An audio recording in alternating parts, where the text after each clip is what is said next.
Good evening, everyone, and welcome to our webinar, The Future of Healthcare, powered by AI.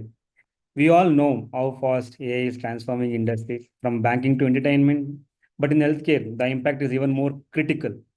Today, AI is not just a buzzword, it's being used to diagnose faster, assist in strategize, predict patient risk, and even streamlining hospital operations. However, with great potential comes new challenges. From ethical concerns to need of upskilling medical professionals, this session is designed to give you a clear understanding of how AI is shaping the future of healthcare, what tools you should be aware of, and where the real opportunities lie for professions like you. Stay tuned. You're going to get a valuable insights that are practical, relevant, and future proof. Now, let us meet the speaker for the day. Mr. Ram is a graduate of IIM Lucknow and has worked across organizations like Axis Bank, Redbus, and Flipkart within product management roles. He has been an entrepreneur for 10 years and has started a scaled ventures in consumer, retail, and technology related businesses.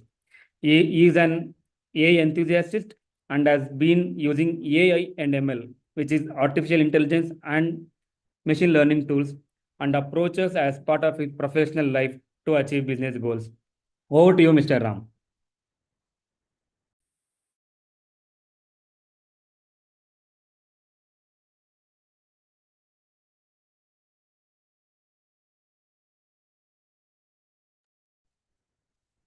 Hi everyone. Hope you are able to hear me. Am I audible? Yes, Mr. Ram, you are loud and clear. Thank you. Yeah. Thanks, Vijay. Thank you. Good evening, everyone. Thanks a lot for joining us on a Friday evening. So I'm sure all of you are busy professionals. There will be multiple commitments. Yet you have chosen to spend about a couple of hours with us.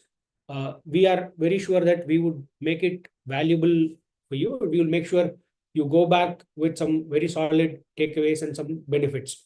So coming to the topic of the webinar, we are going to discuss about the future of healthcare and the role of artificial intelligence and machine learning in that, right?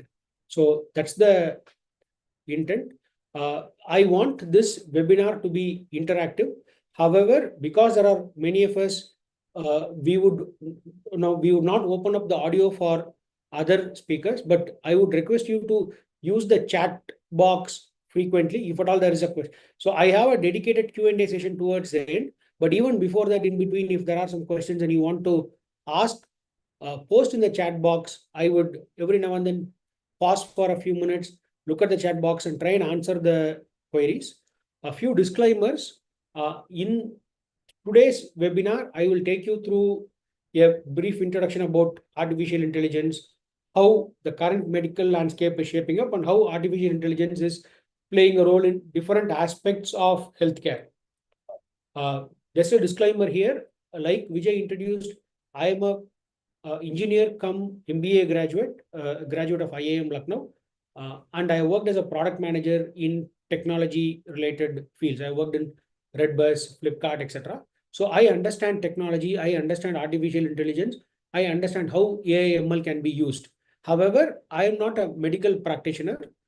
Through the course of this webinar, we will take you through few areas where we would introduce you to how ML has been used in cancer care, how ML has been used for COVID-19 protocols, etc.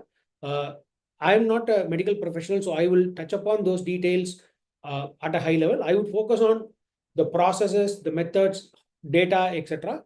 But all of those references we will share with you in case you have that curiosity and you want to go back and refer to some of that, you can do that. So with that, let me get started. Once again, welcome everyone. Thanks a lot for joining us this Friday evening.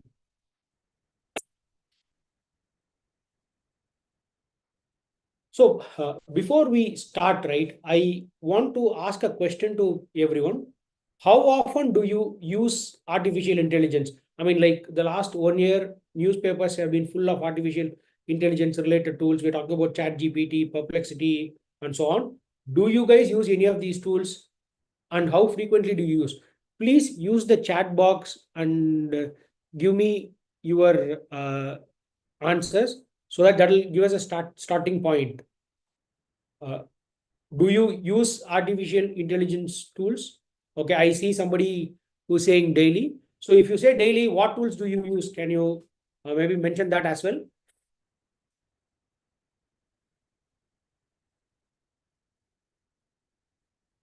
Okay, so there are two extremes. There are a couple of people who are saying they use daily. There are few people who are saying they use very rarely. So yeah, so far the our audience is mixed. We have people at both extremes. Okay. So I have an answer where a doctor says he uses it for content creation, image generation, and report generation. Interesting. Interesting. Sure. So yeah, it's a fair mix. We have people who use daily as well as people who use rarely. Hopefully, by the end of this webinar, we will give you a reasonable introduction to tools available so that all of you would start using some of the tools pretty regularly. So before we move into the details, right? The pertinent question is why AI in healthcare now, right? What is the motivator or what is the strong demand for what is the push for AI in healthcare now? Some of you might have seen this news that came about last year in Canada, which has a very robust public healthcare system. There's a huge physician shortage, and about 11,000 people in the state of Ontario in Canada died while waiting for surgeries. So that is the shortage of physicians and medical professionals in the state of in a developed country like Canada, where because doctors and paramedics and other support staff are not available, the medical infrastructure is not available, there is a waiting time, and while waiting for some of the procedures to happen or some of the diagnosis to happen, about 11,000 people have passed away. So, and I'm sure this is, while I have taken a news item from Canada, this is the state of affairs across the world. India has shortage of doctors. We are nowhere at the prescribed at WHO levels. So if we use artificial intelligence tools, machine learning tools, robotics, etc., to augment our medical resources, we would be able to mitigate a lot of these concerns. So that's why there's a lot of push for AI now.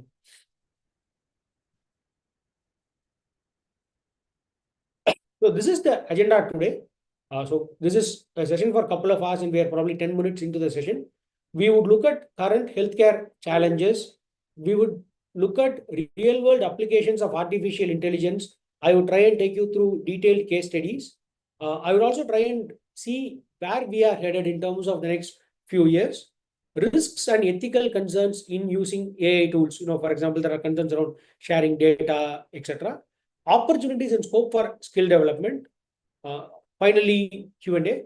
Somewhere in between, while we are talking about real world applications, I will also try and stop the presentation and give a live demo in terms of using some of the AI tools. It's very, very basic, but just a flavor of what is possible with artificial intelligence. I think we're good on time. I'm not seeing any question. If I see some question, I'll stop. Yeah. So current landscape and challenges in the healthcare industry. If you look at it, there are a lot of systemic pressures. And over the last few years, particularly post-COVID, costs have gone up, whether it is salaries, setting up of infrastructure, real estate, etc.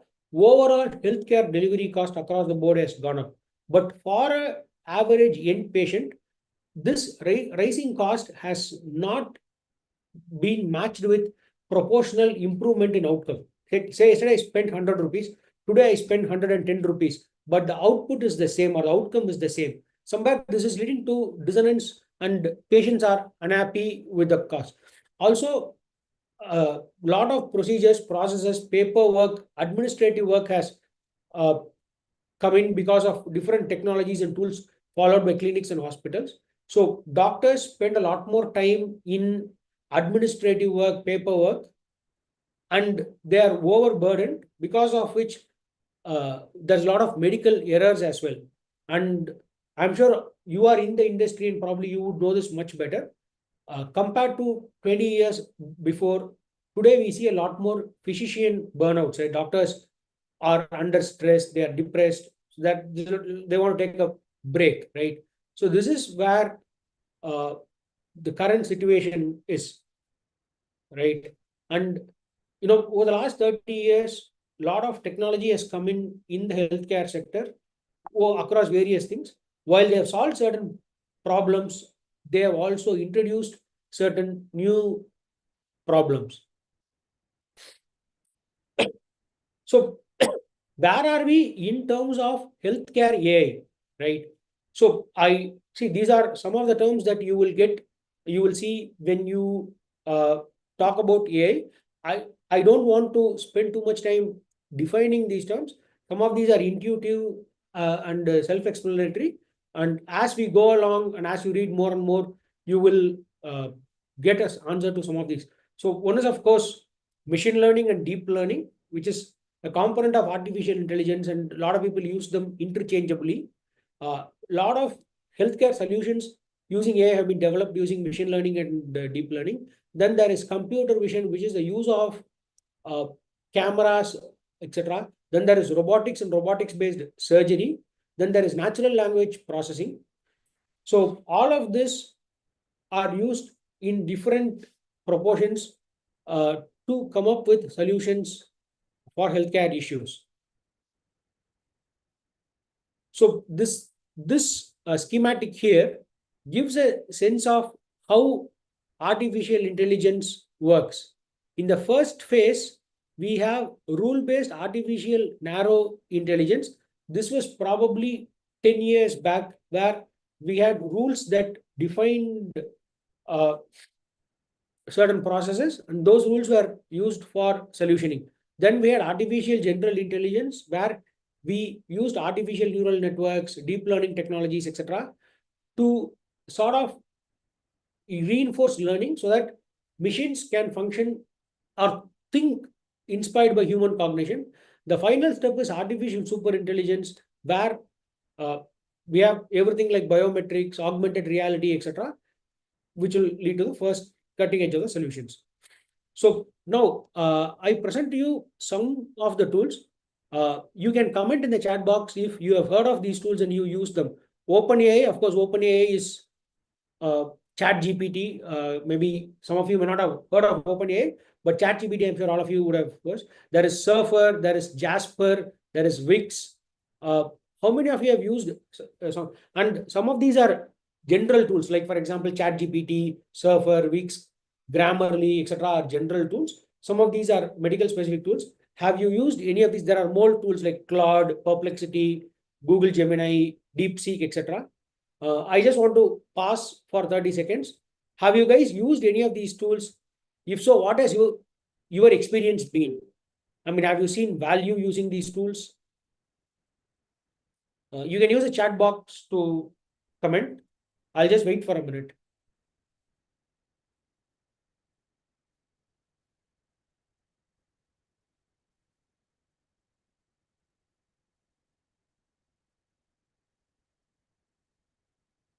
A lot of people seem to be using OpenAI and ChatGPT.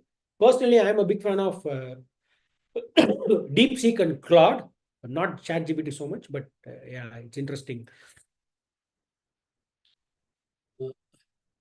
Grok, very nice.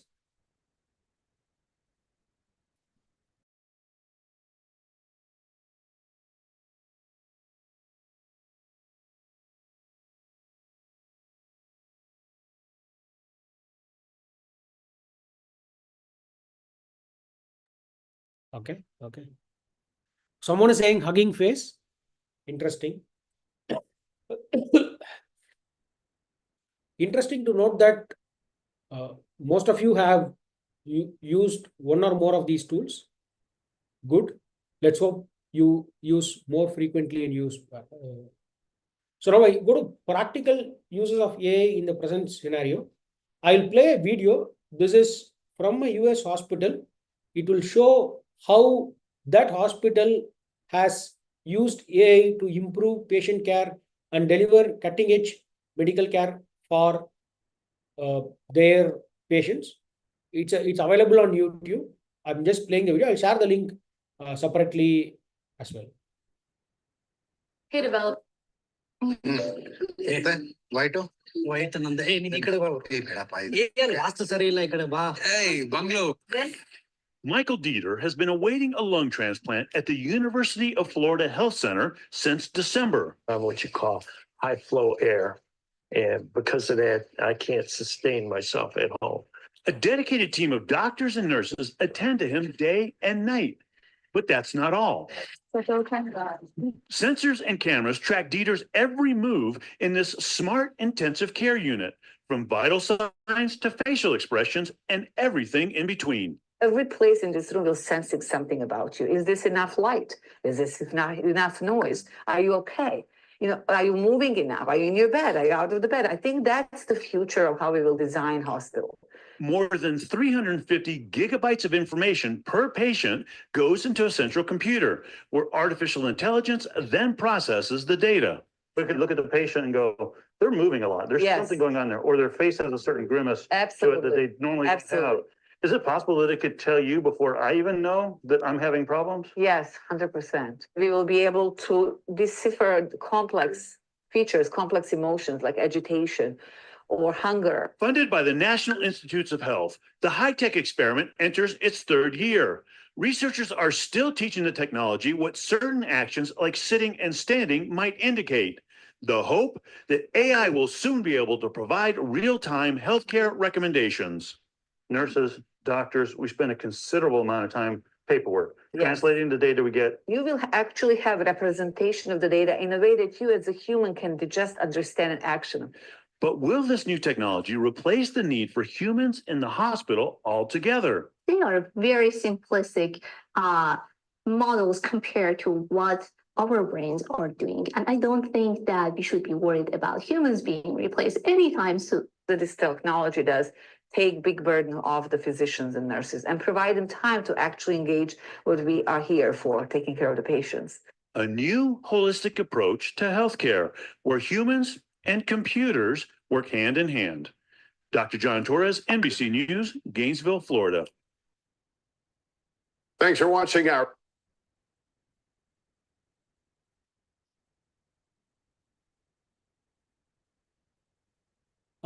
Hope you guys were able to get an insight from the video. As you can see, the kind of information that, at one point the doctor was saying, I would know even if the patient is hungry.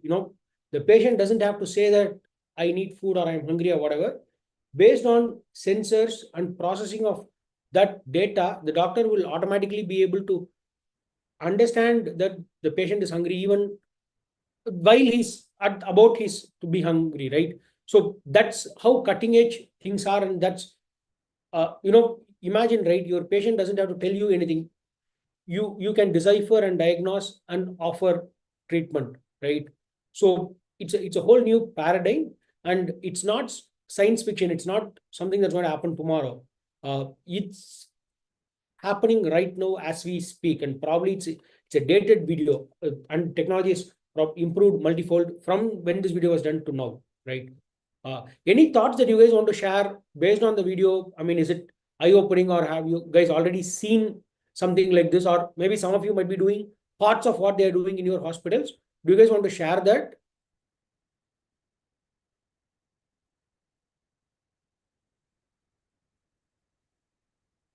Anybody part of a hospital operation, doing something like this? I used to consult with a startup that had sensors for ICU, so that the data can be processed and nurses can be alert in real time. It's an Indian startup doing good global work. Okay, so interesting. That's a post from MGR Medical Services saying they're just starting using. Nice to know that, sir. So what are the different areas in which AI is used really, right? AI is used a lot in diagnostics overview. This is where AI started, or at least use of AI in healthcare started. Imaging analysis, pattern recognition, etc. If you look at X-rays or ECG graphs or any other form of diagnostic test reports, right? There's a question from Shino. They want to know how AI can help in management of diabetes. Okay. Probably I will take that question towards the end. I'll note it down. Just give me a Yes, second. 1 second, doctor. Yeah, doctors, we really appreciate your interest in learning, but we would request you to hold on to your questions till the end. So we have a dedicated Q&A sessions at the end. We would love to answer each and every of your questions. Thank you, Shinu. Thank you for understanding. So hold on to your questions till the end. Mr. Ram will be able to answer all your questions at the end of the day. I mean, at the end of the session. Thank you. You can continue, Mr. Ram. Thank you. So, AI, first involvement of AI in healthcare came in diagnostics, primarily because, in radiology and pathology, when you get reports and you analyze, there are certain limitations in terms of capabilities of humans. As humans, we have certain pattern recognition capabilities, certain rule-based understandings, but deep learning and artificial intelligence can take you much further. So that's where we started. So I'll do a live demo. I'm going to use 2-3 tools to show how when we ask a question, what sort of detailed reports are coming. And in the chat, a lot of people said you're already using OpenAI. So I will use a few other tools. Okay. So I'm going to all of you are able to see my screen, right? I'm going to open up few of these tools and just share some prompts, and we will see the response and analyze. I have noted down some questions just to save time. So this is the question that I'm going to post first in a few tools. I'll read the question for the benefit of everybody, or probably I will increase the font so that everybody is able to see it. A 45-year-old male presents himself to the emergency department with severe epigastric pain radiating to the back. He has a history of alcohol use disorder and reports vomiting. On examination, he is tachycardic and mildly hypotensive. Laboratory tests reveal elevated serum lipase and amylase levels. What is the most likely diagnosis and what is the immediate management step? Once again, disclaimer, I am not a doctor, so I don't understand head or tail of a lot of what is mentioned here. I'm sure probably this is a simple use case, and as doctors and experts, you have an answer already. And let's see what we get from some of these tools. First, I'm using DeepSeek. DeepSeek is a well-known Chinese LLM equivalent. I've pasted that query, the same query about a 45-year-old male.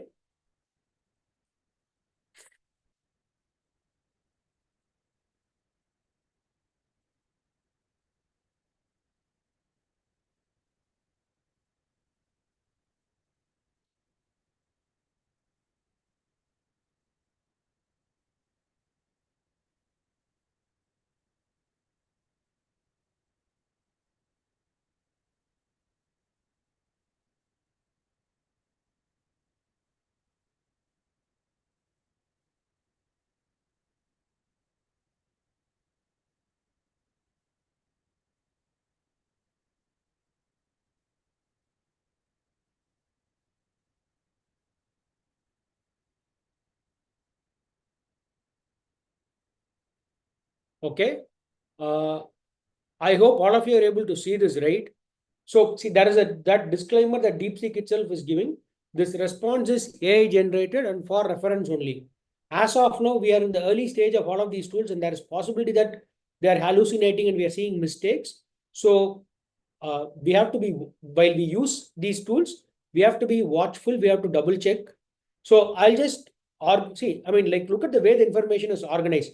Basis the information that we are giving. DeepSeek says the likely diagnosis is acute pancreatitis. It is saying why it feels that the diagnosis is this, like the clinical presentation, the risk factors, the lab reports, the vitals, etc. Having arrived at the diagnosis and having supported the diagnosis with certain things, DeepSeek says the next immediate step is IV fluid resuscitation. It also says why we should do it. Then additional steps in terms of pain control, antiemetics, monitoring, etc. They've said.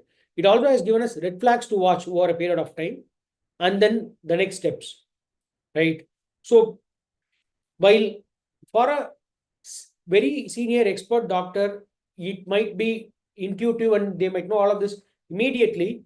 Just look at how the information is processed and presented in a matter of seconds. And we have used DeepSeek. I will try and run the same query in Claude.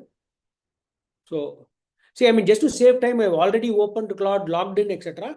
But they're all open, fairly free. I don't even have paid, or I'm not using paid subscription for any of this. So there is a limitation. You can run certain number of queries. But for initial beginners, for you to use 10, 20 times a day, it's all good, right? I'm just pasting it here. Let's see what Claude says.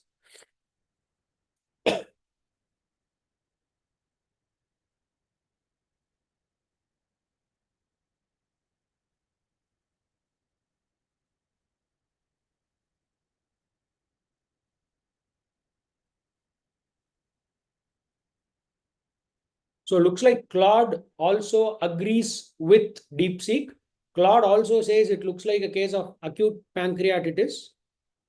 Again, it says why it is so, and then it says the immediate next steps. Again, the first immediate management is aggressive IV-based resuscitation.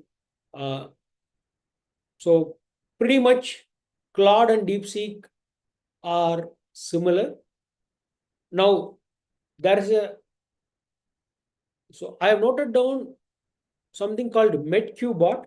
It is developed by a student.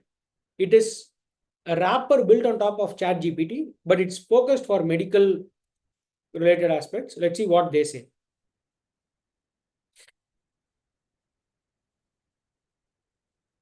So again, I'm pasting the question.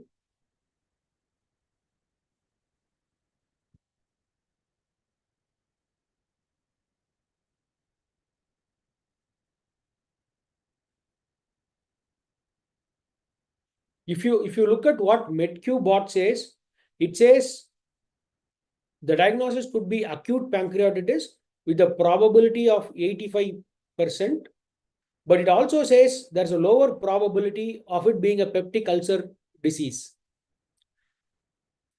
And if you see, they have given 5 possible diagnoses and assigned probabilities for each of them.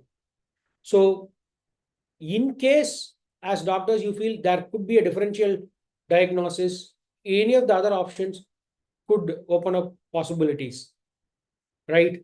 I've shown DeepSeek, I've shown Claude, I've shown MedQBot. I'm not intentionally showing ChatGPT because it seems all of you are already using it. I'll try and take you, let's go through Perplexity and run the same query.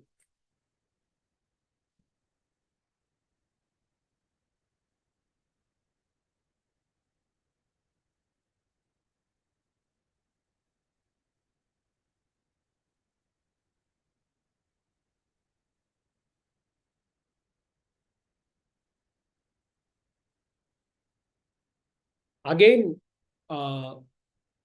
it says acute pancreatitis, intravenous fluid-based resuscitation. So Perplexity again concurs with what Claude and DeepSeek has said. I have a few more questions, very similar. But before going through that, okay, so we have a doctor who is giving competition to DeepSeek. Well done, doctor, I think. Okay, So let's do this, right? So I'll prompt the second one.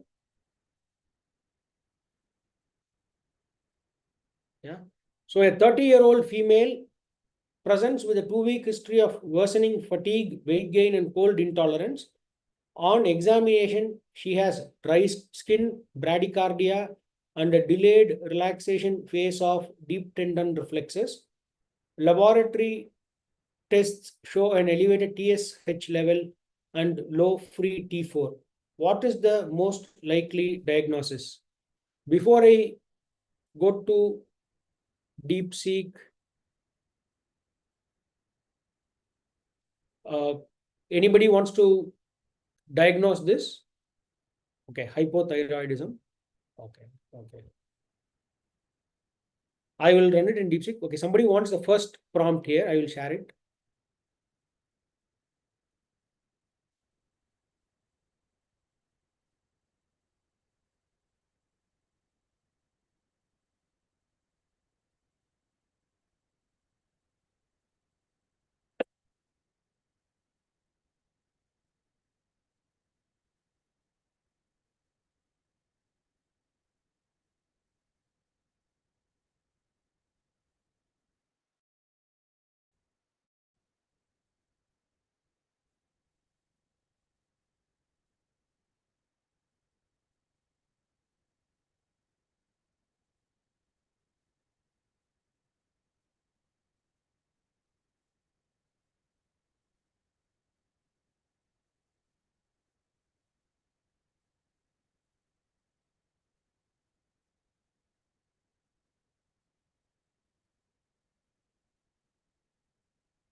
Okay. So here it is. So I think what our doctors have mentioned in the chat is correct. Hypothyroidism is what DeepSeek is also saying.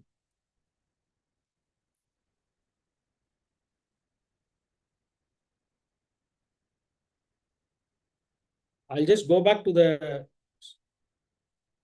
presentation. Just give me a second.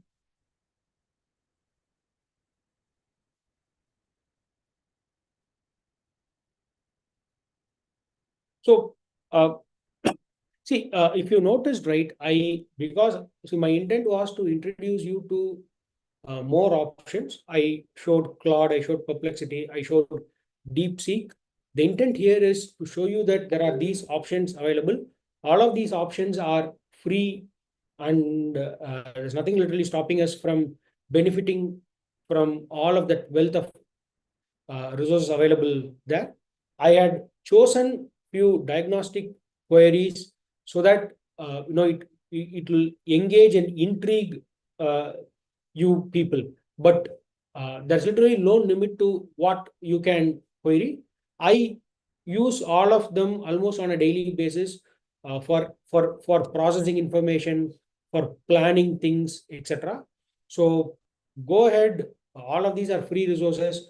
Use them to improve your professional practices.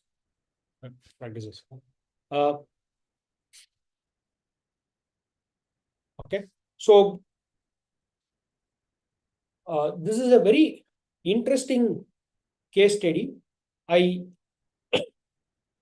want to talk to you about how AI is used, and it's a method called in silico drug development. So I to give you an analogy, right, and make it easy to relate to, assume that you are going to a large villa, right? It's a villa, you are in front of the villa, the villa is locked and you don't have a key to the villa. Now you call a locksmith. Okay, the intent is for the locksmith to open the doors of the villa and let you in, right? Now there's a process that the locksmith follows, right? For example, he would look at the type of the lock. He would try and gauge how many levers are there, or how many, how big the key is, or how big the key hole is. Basis all of that, he will try and come up with some thoughts in terms of, okay, the key has to be of a particular structure, right? And once he does that analysis and comes up with that understanding or finding, saying, okay, the key to this lock of the villa is so and so. He then has a set of thousands of keys or hundreds of keys. He selects 10 or 12 of those keys and manually tries each of them. And then as he tries it, based on the resistance that he faces, etc., he does some milling, some machining, and finally arrives at the right key and opens the door for you, right? I know it's a very, very crude, extreme opposite of artificial intelligence, but this also works in a similar way. The only thing is we use a super smart computer program. So the computer program designs new molecules for diseases using pretty much the same way. Basis symptoms, molecular designs, etc. The software decides what molecules will work. And within drug development, right, a lot of so this is an example of one specific disease, IPF, cured using in silico drug development. So because it was a computer driven process, in a span of 21 days, the software tried out 11,000 new molecule combinations and finally arrived at the solution. Now I just want to stay here for a few minutes and spend some time on how artificial intelligence and machine learning can work on drug development, right? There are many, many aspects within drug development. For example, biomedical data analysis, predictive modeling based on drug properties, repurposing existing drugs, clinical trial optimization. So what I mean by repurposing existing drugs, right? You have a particular drug, that drug has been used for many years for a particular disease. Now you run some tests and you figure out that the drug can be used for a different purpose as well. I will come back in a second and give some case studies and examples. The second is clinical trial optimization. Some of you doctors might know when a new research agency, when a new pharma company comes up with a new drug, right, they want to test it, and the FDA and the Indian Drug Medical Council, etc., have given certain parameters in terms of how the tests need to be done, in terms of sample sizes, in terms of controlling bias, etc. Now, for you to figure out the right audience or right target for your test, right, that itself is a big challenge. Now, using AI, you can identify suitable patients faster. So that's optimizing your clinical trial program, so you reduce the time for that. Right? These are all things that are possible using artificial intelligence. Now, coming back to drug repurposing, right? How many of you have heard of a drug called baricitinib? I will put in the chat.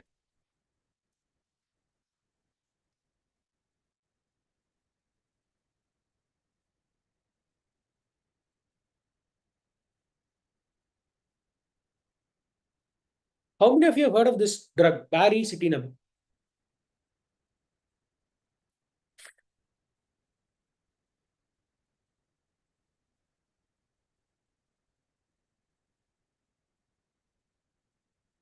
Okay. Interesting. So given that I'm not seeing any chat response, I would presume none of you have prescribed it or none of you have heard of it. Okay. It is a drug used for rheumatoid arthritis. During COVID, right? COVID was a new phenomenon. A lot of organizations were trying to figure out solutions and right responses for COVID-19, right? A startup called Benevolent AI, they used natural language processing. They searched published literature, already available research papers, and they found that this drug, baricitinib, which is prescribed for rheumatoid arthritis, could inhibit viral entry and reduce viral load. So, in a span of 5 to 6 weeks, they were able to say that baricitinib could be a viable treatment option for COVID-19, and they approached US FDA for emergency approval. All of this happened in a span of weeks, right? It was an existing drug that had been approved, but was being used for a different purpose. Similarly, how many of you have heard of this drug, Proguanil?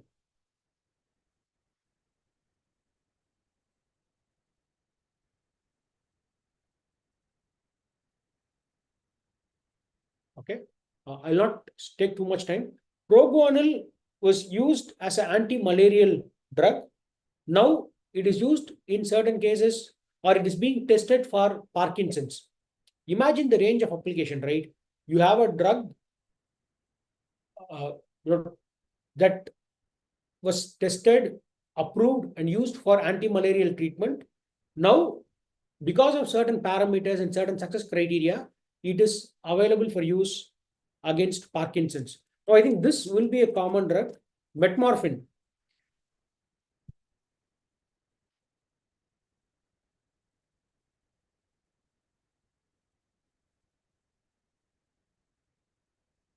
Metmorphin is a diabetes control anti-diabetic drug, as mentioned by Meenakshi Verma.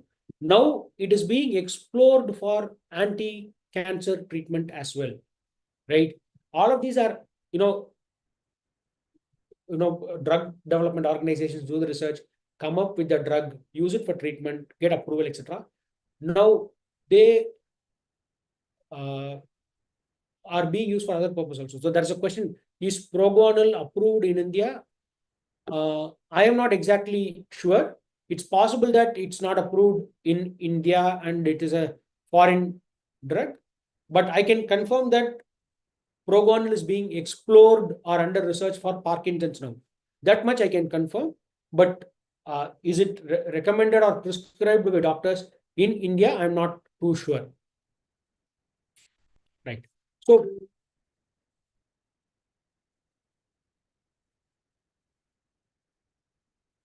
some chat messages back, somebody had asked about when the session would end. It's supposed to be a 2-hour session. So I intend to come to the Q&A part around 8:30 to 8:40. That's the intent. So you can plan basis that. So I explained Benevolent AI. Okay. So this is the process in case some of you are wondering, right? So it was an existing drug, but Benevolent AI used its AI engine to go through 50,000 scientific articles and then figure out that baricitinib could be used for COVID-19 treatment. Imagine the benefit that it offers to people, right? The scale of the calamity. And how many of you have heard of Kaiser Permanente? It's one of the largest hospital chains in the US. I think they have about 39 or 40 hospitals across different regions in the US. Now, so far, I showed you cases or examples where AI/ML were used for drug development, treatment, diagnosis, etc. Here, it is a hardcore operations issue. You know, in any large hospital, right, there will always be some problem in the sense, doctors will not be available, or doctors will be under stress, or sometimes doctors will outnumber paramedics and paramedics will not be available. So, how to improve critical care, how to improve patient care, how to improve delivery, and at the same time, reduce stress levels for the doctors and improve margins and bring in efficiencies for the hospital. This is something that all the hospitals keep thinking all the time. I hope doctors here will agree with me. Now, Kaiser Permanente used a set of AI tools to improve their operations. One of the things that I have mentioned here, they have built a tool to predict patient incoming to hospitals, right? See, for example, if I go to a large hospital today and ask them how many people will come tomorrow, it's not easy. They will be able to give a certain forecast, but that forecast will not have any reliability. But Kaiser Permanente built a AI tool that factored in time, seasonality, time, like how many people visited this time last year, this time last month, etc., plus weather conditions, patterns, available other public data, and it gave a pattern of how many patients will come and when they would come, so that Kaiser Permanente was able to schedule shifts, doctors, etc. It also allowed them to stock enough supplies, avoid overcrowding in waiting rooms, etc. So they used a set of AI tools to forecast certain operations, and then once that forecast was arrived, they went about managing their supply chain, in terms of stocking enough supplies, making sure their consumables are available, etc., and also scheduling the doctors to improve operations. And this is a very interesting case study. I would encourage all of you, particularly if you are running your own clinic and so on, to see what they have done. I had, because this is a US hospital and we don't have first-hand information, right? I tried to get that information and I will go about it in detail.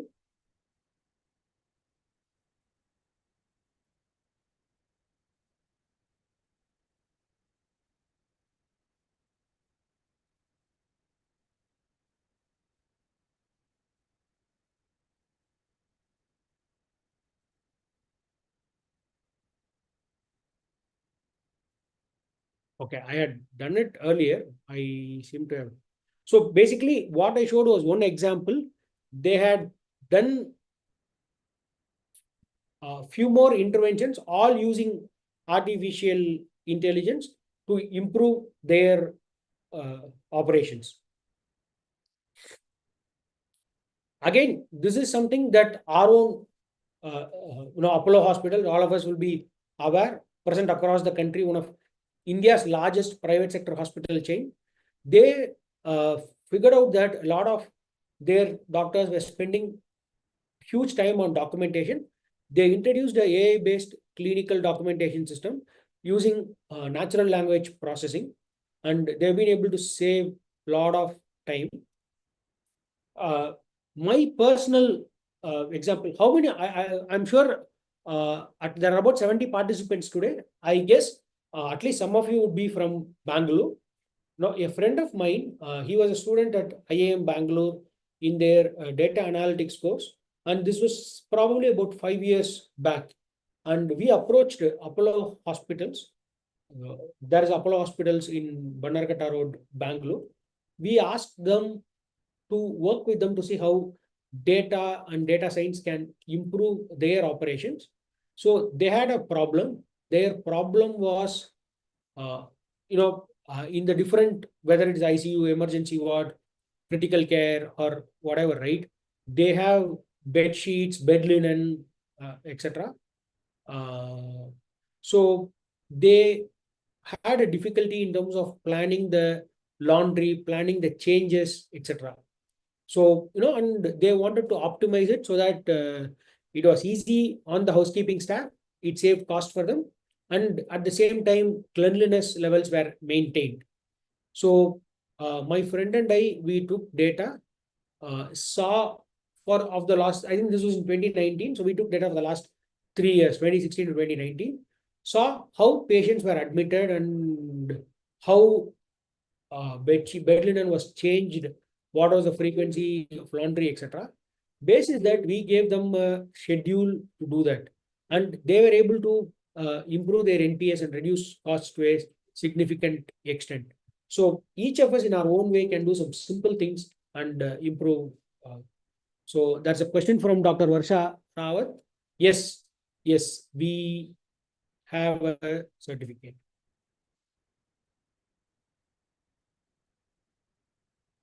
So probably I will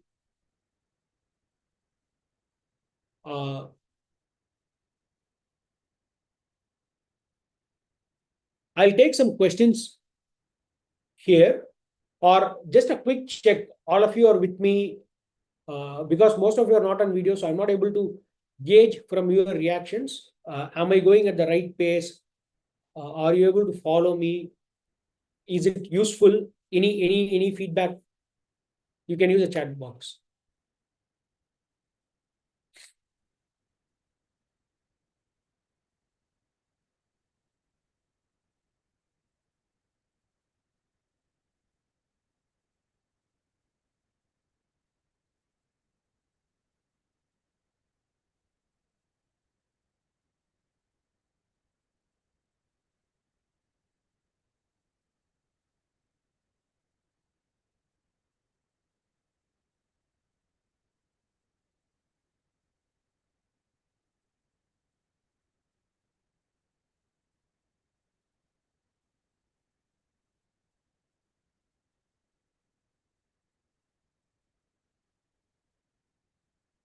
Okay, thanks a lot, everyone. The feedback is very encouraging.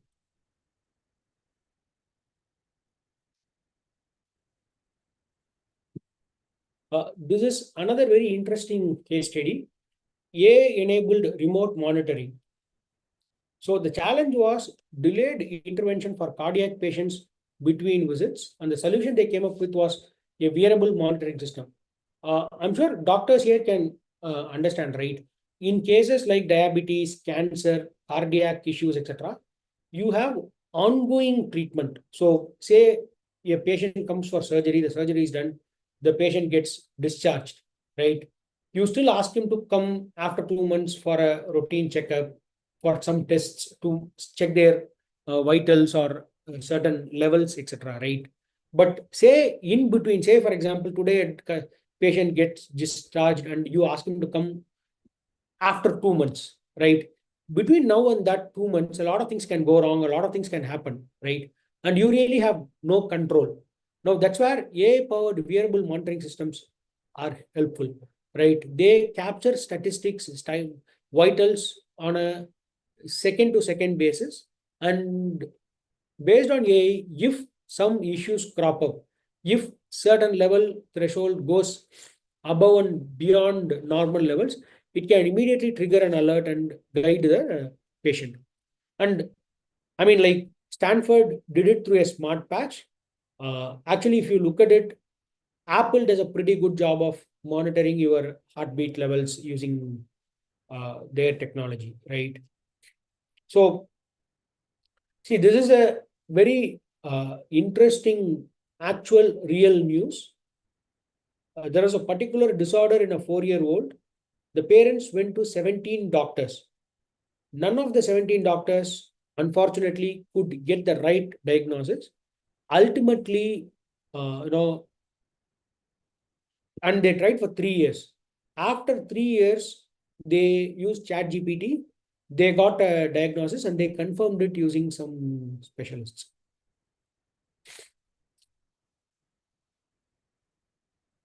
So, what is generative AI, right? See, if you look at the world today, a lot of data is generated, a lot of content is generated. Generative AI is basically using that content to further create stuff. That is Gen AI, that is the basis or genesis of all these LLMs like ChatGPT and so on. So So far, I have given a flavor of where we are, what we have done, how we have used ML. I have also shown you how to use DeepSeek or how to use Claude, etc. Now we are going to move to future trends and so on, right? So in terms of the future, right? Probably I will open it to you, right? 10 years hence, how do you guys see practice of medicine? What changes do you feel will happen?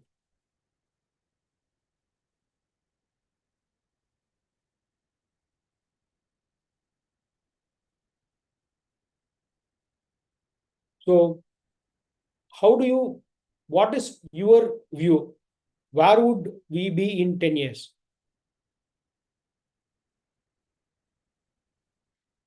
So if you ask me, right, few years down the line, almost all radiology and pathology work in terms of reading scan reports, CT, MRI, ECG, all of that would be done by medical imaging systems powered by artificial intelligence.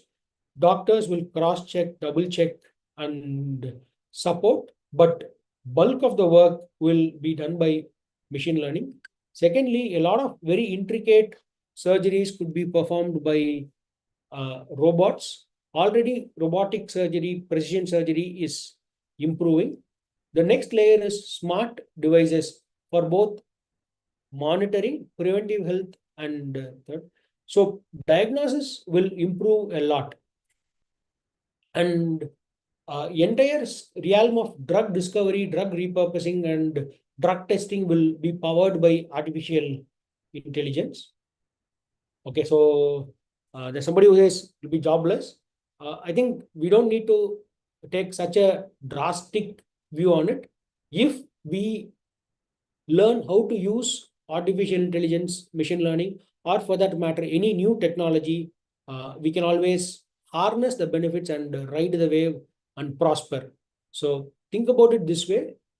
Say today, if you are serving 10 patients or 10 customers or 10 clients, with artificial intelligence, you will be able to do twice as much or thrice as much. So for the right people, it is a tool that can be harnessed, right? So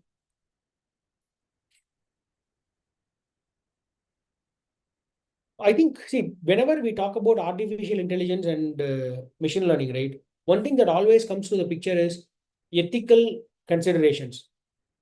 Why do you think ethics is such an important part of artificial intelligence? Whenever, see, there are so many new technologies, and we don't talk about other technologies within the realm of ethical constraints or risks. But with AI, we always bring the ethics aspect of it. Why do you think that is the case? Any thoughts on that?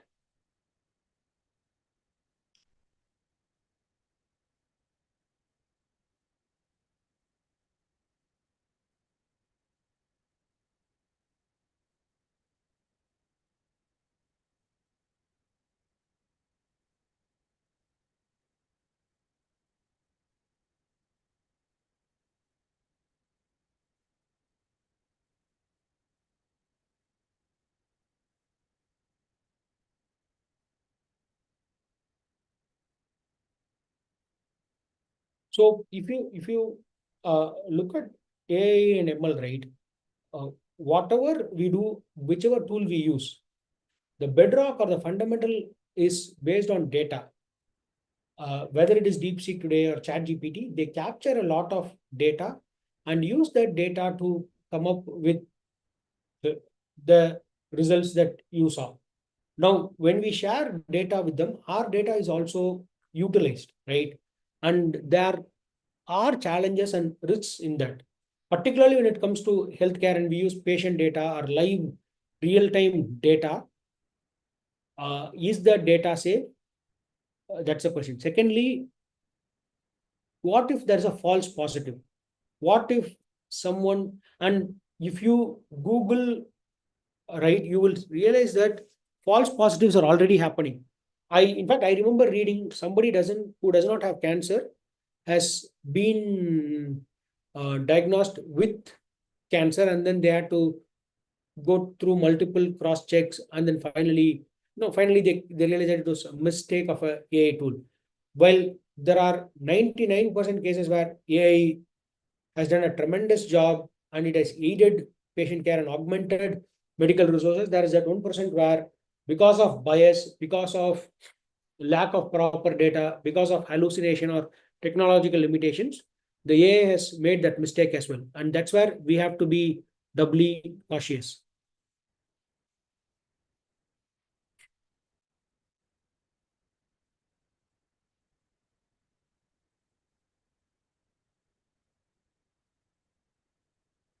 So, see, now one aspect of this, right, is, I am a doctor, I have a particular specialization, I learn AI, I learn how to use tools like ChatGPT, Claude, etc., and then become AI literate and become better in my role. But there are other aspects as well. All of this AI related work is dependent on data, and healthcare, like engineers like me, can do the machine learning part of the AI part, but we can't label the data. So we need support of AI, healthcare data specialists. So that's where, doctors can play a role. And if I'm building software for drug testing, so on, right, I need some medical professionals to work hand in hand with my engineering colleagues or biomedical colleagues, right? So these are the new areas where AI opens opportunities for doctors. So with this, I come to the end of the session. I hope you found it useful. We would continue to keep you engaged. We will share the presentation. We will also share some prompts for you so that you can use the tools on a day-to-day basis. For now, I am open and available for questions. I had hoped to go till 8:45, but I think I was a little fast in the presentation. Yeah. So happy to take your questions and answer them.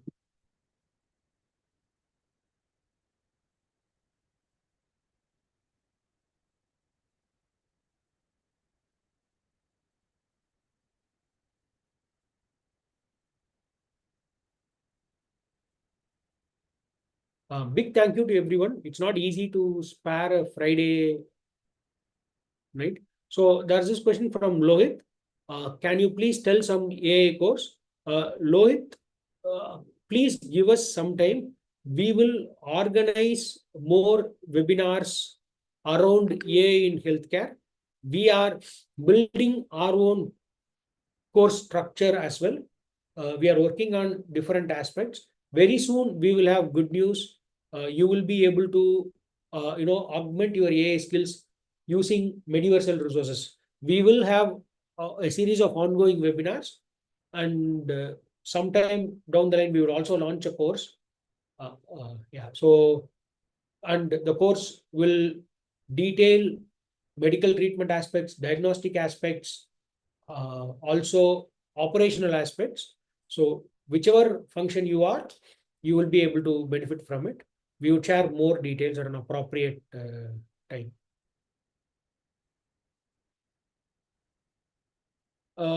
You will get a certificate. Our team will reach out to you. It will be done.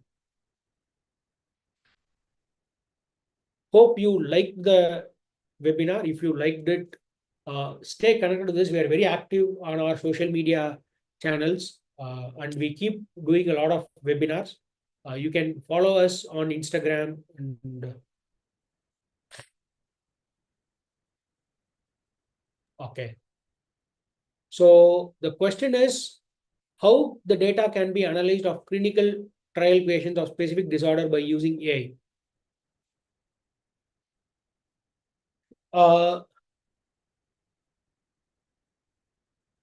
So, Akash, if you look at it, right, assume that you have data from 100 patients. You don't even need a specialized tool. all of these tools that we showed today, for example, ChatGPT, Perplexity, DeepSeek, some of them have a pro subscription. For example, ChatGPT has a pro premium subscription at $20 per month. If you take that, you can upload the data of that 100 patients. ChatGPT will analyze that data and give you a solution. Microsoft Excel has a Copilot option that can be useful. That's not a challenge. You can use the data. Secondly, if you see some of the AI related developments, right? Data sets are publicly available. So I'll just probably stop. Okay. All of you are able to see my screen, right?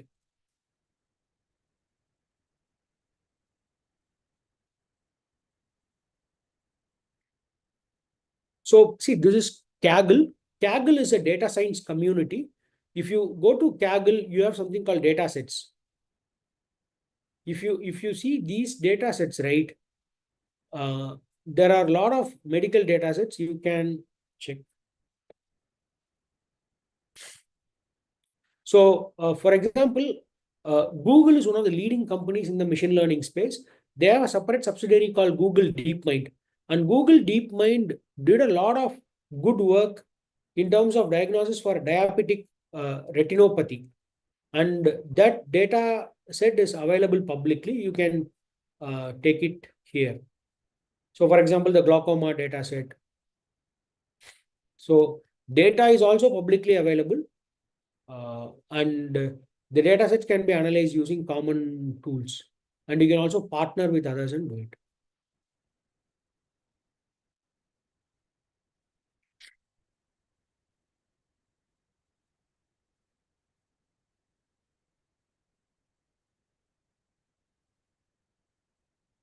So, Dr. Ganesh, I would be careful here. See, there are AI tools with capabilities, but for an individual practitioner, you need to look for options.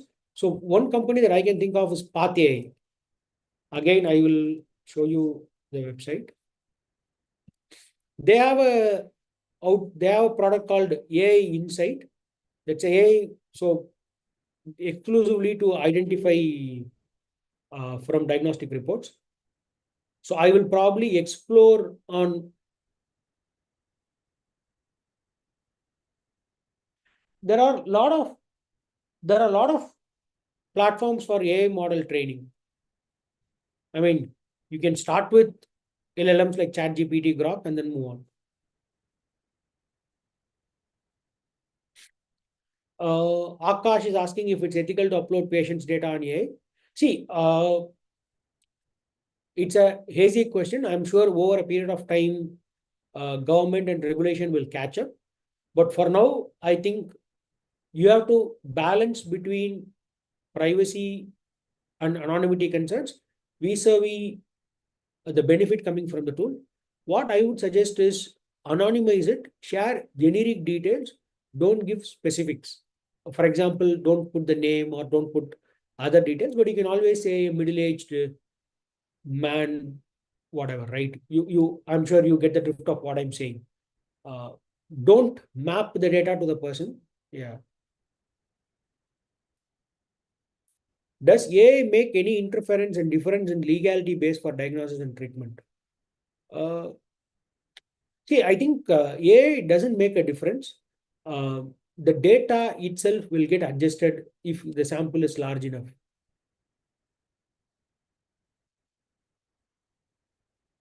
So Guru Shankar, if you see, right, I just showed a website, Kaggle. Kaggle has a lot of data sets. You can use those data sets. If you want specific data, you can check for that. It will be difficult from a medical point of view, but Kaggle is your single biggest source. I know a lot of startups are building their own data sets and models, but for now, I think best option is to use Kaggle. You will get data.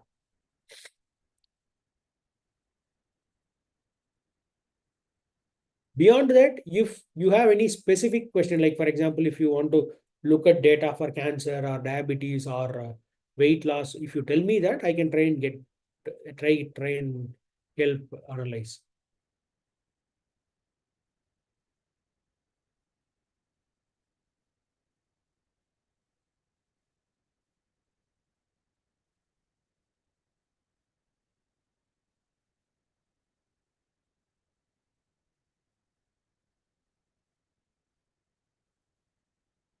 Any other questions? Any other feedback?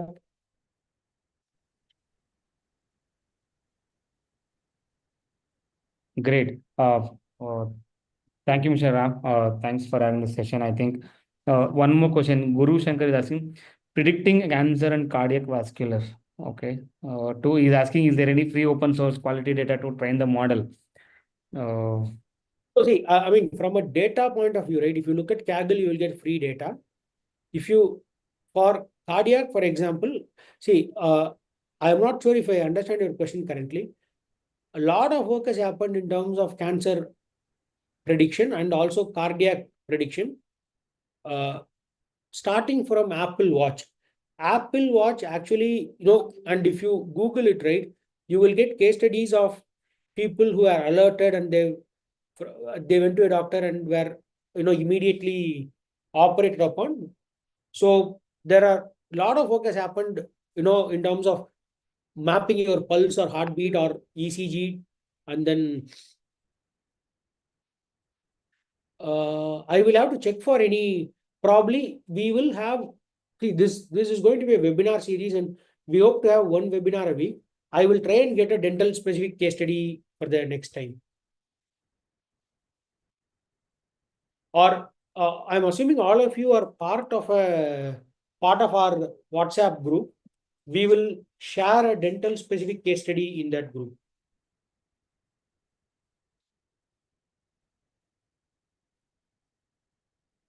I actually had a lot of case studies and I wanted to make sure it's not overwhelming. So I didn't include many case studies. I will try and get a dental based case study and put it. I will also try and get a cancer prevention case study and share it.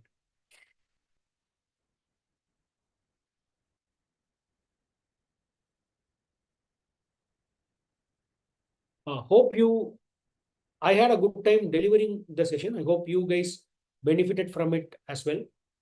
Hope to stay in touch and learn and benefit mutually. Yeah. Thanks a lot, guys. Thank you so much. Once again, happy to have been part of the session. Thank you, Doctor. Thank you for all joining us today. We hope you found this webinar interactive, informative, and valuable. If you have any further questions, you can drop us. We will try to answer in the near future. I will also drop a certification registration form. Please do fill the form with respect to the certification delivery. So we will try to send all the certificates. Make sure you fill the form. 1 second. Yeah, the form, the registration form link is in the chat box. Please go click on that button and start.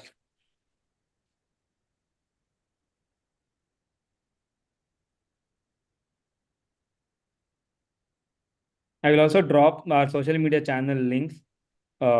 Please follow us for more such information about our upcoming webinars.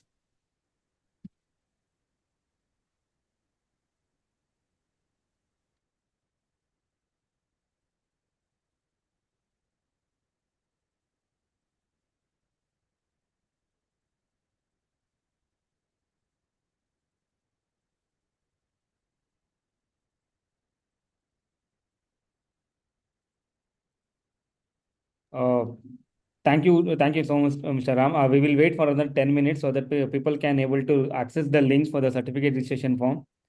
Sure. Yeah, thank you.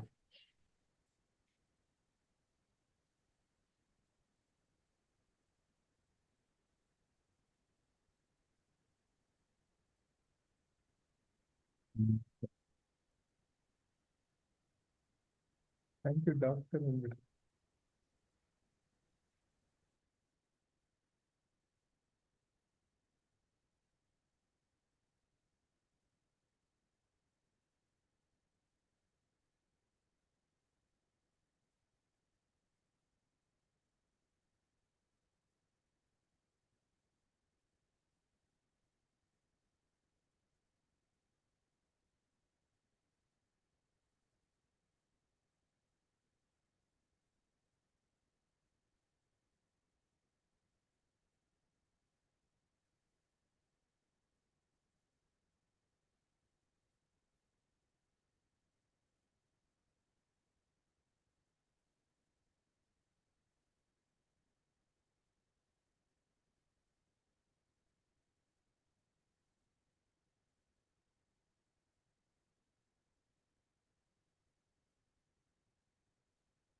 Great, then, doctor. Thank you so much. We will end for the day. Thank you so much. I, for one, can vouch for behalf of all the doctors here. We have learned a great deal today. And yes, like you said, we are coming up with the series of webinars in coming weeks. So please be active in the group, and we will share all the information about the upcoming webinar. Please do attend the webinars. And as like Doctor said, like Mr. Ram said, we do have a surprise for all of you. So please do keep eye out on our Instagram accounts and Facebook accounts. Thank you so much. Have a great weekend.